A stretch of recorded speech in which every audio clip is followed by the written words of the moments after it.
Hi everyone. ఈరోజు నేను మీకు ఇంకా టేస్టీ స్నాక్స్ అయితే చూపిస్తున్నానండి. ఇది ఏంటంటే మీల్ మేకర్ పకోడీ అండి. ఈ మీల్ మేకర్ పకోడీ కోసం నేను చూడండి, ఇది మీల్ మేకర్స్ అయితే నేను శుభ్రంగా క్లీన్ చేసేసి నేను నానబెట్టేసుకున్నానండి. ఒక 3 అవర్స్ అయితే నానబెట్టానండి మీల్ మేకర్స్ని. 3 అవర్స్ నానబెట్టిన తర్వాత ఇదిగో ఇలాగా నేను వాటర్లో నుంచి వాటర్ రిమూవ్ చేసేసి మీల్ మేకర్ అయితే నేను చక్కగా ఒక కళాయిలోకి అయితే నేను వేసేసుకుంటున్నానండి. చూస్తున్నారు కదా, ఈ విధంగా అయితే మీల్ మేకర్స్ మొత్తం మనం చక్కగా వాటర్ అంతా తీసేసుకుని ఇలాగ మనం ఒక బౌల్లోకి అయితే తీసేసుకున్న తర్వాత చక్కగా మనం వీటికి మసాలా పట్టిస్తామండి.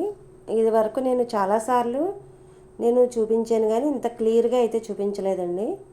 అందుకని నేను ఇప్పుడైతే క్లియర్గా అయితే నేను మీల్ మేకర్ పకోడీని మీకు చూపిస్తున్నానండి. ఇది వరకు నేను ఇంత క్లియర్గా అయితే నేను చూపించలేదండి. ఏంటంటే ఇది ఇలాగా నేను వాటర్ అంతా తీసేస్తున్నాను, చూశారు కదా. ఈ విధంగా చక్కగా మనం వాటర్ని అయితే చక్కగా తీసేసి మనం ఇలా వేసేసుకోవాలండి. ఇలా వేసేసుకున్న తర్వాత నేను దీనిలో ఏంటంటే ఉప్పు, కారం, మసాలా అంటే నేను చికెన్ మసాలా అయితే వేస్తున్నానండి ఇందులో. ఇప్పుడు అల్లం వెల్లుల్లి పేస్ట్ కూడా వేయాలండి. ఇప్పుడు అల్లం వెల్లుల్లి పేస్ట్ నేను వేస్తున్నానండి. ఇది అల్లం వెల్లుల్లి పేస్ట్ అండి. ఈ అల్లం వెల్లుల్లి పేస్ట్ వేసుకున్నాం కదండి. ఇప్పుడేమో రుచికి సరిపడగా సాల్ట్ అయితే నేను వేసానండి. సాల్ట్ చూసుకుని వేసుకోవాలండి, ఒక్కొక్కసారి ఎక్కువ అయిపోతుంది. ఇది కారం కూడా 1 టీ స్పూన్ దాకా వేసానండి, ఎందుకంటే మళ్ళీ ఎక్కువైతే తినలేరు కాబట్టి పిల్లలు. ఇది చికెన్ మసాలా అయితే వేస్తున్నానండి.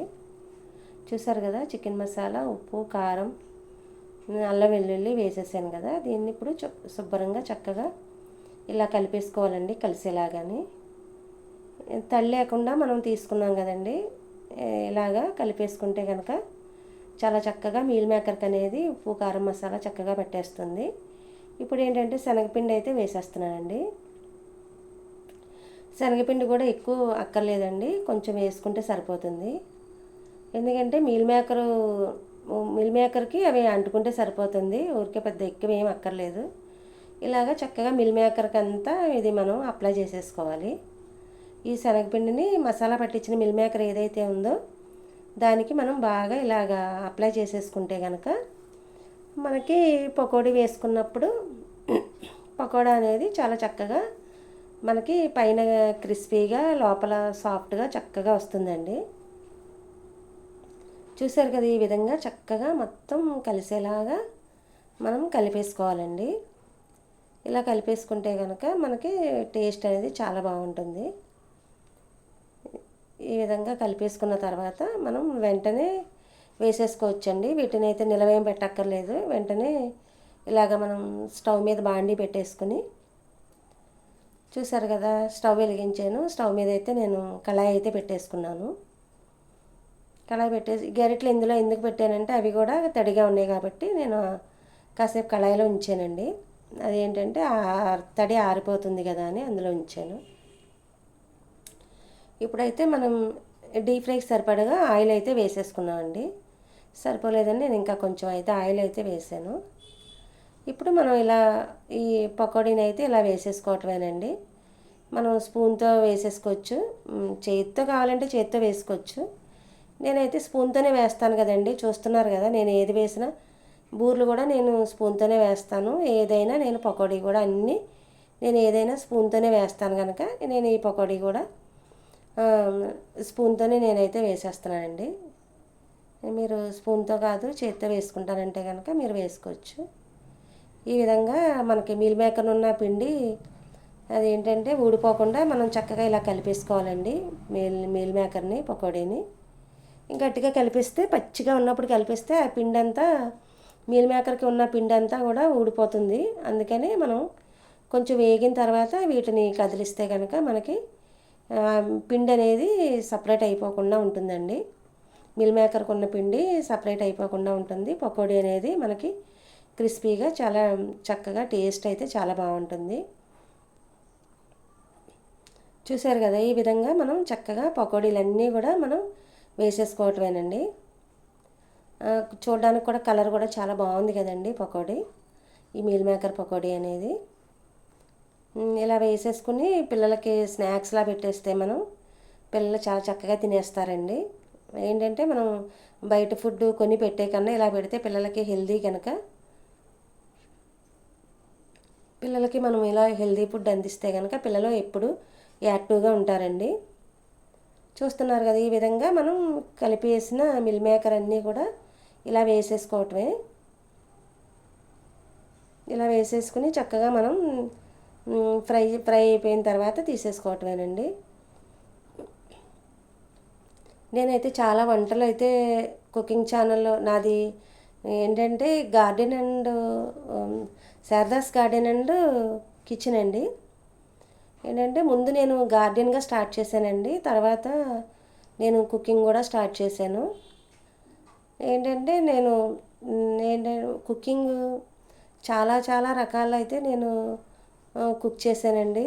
నేనేంటంటే మీరు నా ఛానల్లోకి వెళ్ళినట్టయితే మీకు నా వీడియోస్ అన్నీ చూడొచ్చండి. రకరకాల వంటలు అయితే నేను చేసి అయితే పెట్టానండి. మీరేంటంటే మీకు ఏది కావాలన్నా నా ఛానల్లోకి వెళ్తే దొరుకుతుంది. అలాగే మీకు ఏదైనా రెసిపీ కావాలంటే కమెంట్ సెక్షన్లో కనుక కమెంట్ చేస్తే నేను మీరు అడిగిన రెసిపీ అయితే నేను చేసి చూపిస్తానండి. గార్డెన్ గురించి కానీ, కంపోస్ట్ గురించి కానీ, ఫెర్టిలైజర్ గురించి కానీ, ఇలాగే కుకింగ్ గురించి టిప్స్ కానీ చాలా ఉంటాయండి నా ఛానల్లోని. మీరు వెళ్ళి కావాలంటే అన్నీ చూడొచ్చండి. చూశారు కదా, ఈ విధంగా నేనైతే వేసేసాను. ఇది ఇలా వేసినప్పటికీ లాస్ట్ అయిపోయేటప్పటికి మా పాప కొంచెం ఉప్పు తగ్గితే బాగుంటుంది అందండి. మా పిల్లలిద్దరూ కూడా ఉప్పు తగ్గితే బాగుంటుందమ్మా కొంచెం అని అన్నారు. ఏంటంటే లాస్ట్కి వచ్చేసేటప్పటికి నేను ఇంకా లాస్ట్ వై కూడా వేసేసాను కనుక నేను ఇంకా ఏం చేయాలో అర్థం అవ్వలేదు. ఒక కప్పు పల్లీలు తీసుకుని ఇంకా అందులో వేసేసానండి. ఏంటంటే దానికి ఉన్న ఉప్పు ఈ పల్లీలకి లాక్కుంటుందని. అలాగే పల్లీలు కూడా ఫ్రై అయిపోతే టేస్ట్ అయితే బాగుంటుంది కనుక నేనైతే ఇంకా ఈ వేరుశెనగ గుళ్ళు అయితే తీసుకుని నేను ఇందులో వేసి నేను దీంతోపాటు ఫ్రై చేస్తున్నానండి. మా పిల్లలు ముందుగా చెప్పలేదు, లాస్ట్కి వచ్చేటప్పటికి అమ్మ కొంచెం ఉప్పు తగ్గిస్తే బాగుంటుందేమో అని అన్నారు. ఇంకా అన్నారు కాబట్టి నేను ఇందులో తగ్గిద్దాంలే అని చెప్పేసి ఇంకా నేను ఇందులో అయితే ఇంకా అది వేగలేదు కాబట్టి మా పిల్లలు చెప్పేటప్పటికి నేను వేరుశెనగ గుళ్ళు తీసుకుని నేను ఇందులో అయితే వేసేసానండి. వేసేస్తే ఇంకా ఏంటంటే ఆ గుళ్ళకి కొంచెం ఉప్పు పట్టుకుని దీనికి ఉన్న ఉప్పు కొంచెం తగ్గుతుందని నేను ఇలాగైతే నేను వేరుశెనగ గుళ్ళు అయితే వేసానండి. ఉప్పు ఎక్కువైతే కనుక మీరు కూడా ఇలా చేసుకోండి. ఎప్పుడైనా ఉప్పు ఎక్కువ అవ్వకుండానే చూసుకోండి. ఏంటంటే ఎక్కువైతే తగ్గిస్తాం అనేది చాలా కష్టం. ఒకవేళ తక్కువైనా మనం సరిపెట్టేసుకోవచ్చండి, కానీ ఎక్కువైతే కష్టం. కానీ ఎక్కువ అయితే కనుక మీరు ఇలాగైతే చేసుకోండి. ఇలాగే నేను వేసినట్టు మీరు కూడా వేరుశెనగ గుళ్ళు అయితే వేసేయండి. వేసేస్తే ఆ ఫుడ్ ఏదైతే ఉందో దానికి ఉన్న ఉప్పు అంతా కూడా ఈ వేరుశెనగ గుళ్ళకి అయితే పట్టుకుంటుంది. ఇదే ఈజీ అండి టిప్పు. ఇలా చేసుకుంటే కనుక మనకి ఏంటంటే అక్కడ రెండు ఫుడ్లు అయిపోతున్నాయి కదా, అటు వేరుశెనగ గుళ్ళు కూడా టేస్ట్ అయితే బాగుంటాయి, ఇందులో కూడా ఉప్పు తగ్గుతుంది. ఇంకా అందుకని ఇది ఈజీగా ఉందని నేను ఇలాగైతే చేశాను. మీరు కూడా ఎప్పుడైనా సరే ఇలాంటి డీప్ ఫ్రై ఐటమ్స్లో ఉప్పు ఎక్కువైతే కనుక మీరు కూడా ఇలా వేరుశెనగ గుళ్ళు అయితే వాడండి తప్పకుండా. ఇంకా కూరల్లో అయితే ఉప్పు అయితే ఇలా వేరుశెనగ గుళ్ళు అయితే వేయలేమనుకోండి, అందులో ఉప్పు చూసుకునే వేసుకోవాలి ఎప్పుడూని. చూశారు కదా, ఈ విధంగా అయితే నేను ఫుడ్ మొత్తం నేను రెడీ చేసానండి. స్నాక్స్, ఇది ఈవినింగ్ స్నాక్స్ అండి. మీరు కూడా ట్రై చేయండి.